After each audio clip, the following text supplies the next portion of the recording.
Assalamu alaikum warahmatullahi wabarakatuh. ‘Yan uwa barkanmu da sake saduwa da ku a cikin wannan tasha mai albarka.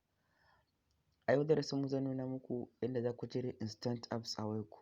Misali waɗannan applications ɗin, waɗannan games ko apps ɗin da ake muku tallansu. Misali in ba ka son su, suna damunka kana so ka cire su, hanya mafi sauƙi yadda za ka bi ka cire su. Duk da dai yake su wannan apps ɗin suna ƙara waya kyau ne, waya tana yin kyau tai komai, suna ƙara mata kwalliya kenan. Amma kuma wasu yawanci ba sa so su ga wannan apps ɗin a wayarsu ana musu tallansu saboda abin baya burge su. Ka san kowa da ra'ayin shi dai. To ya za a yi mu cire su? Ta farko za ka dawo kan screen ɗin wayarka sai ka danne shi. In ka danne screen ɗin wayarka za ka shigo kan menu. Akwai inda aka sa other settings za ka gan shi a nan. Kawai sai ka danna sai ka shiga. Sai ka yo ƙasa, can ƙasa sosai. Gashi za ka rubuta instant apps sai ka kashe shi.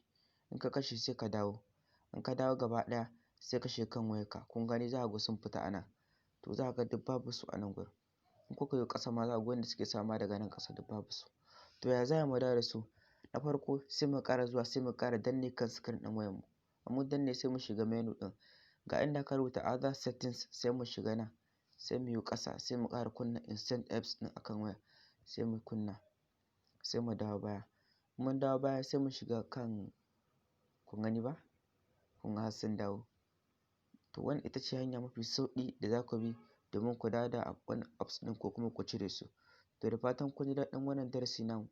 Da Allah ku daure ku danna subscribe sannan ku danna alamar ƙararrawa sannan ku sha ɗan bidiyon mu. Mun gode.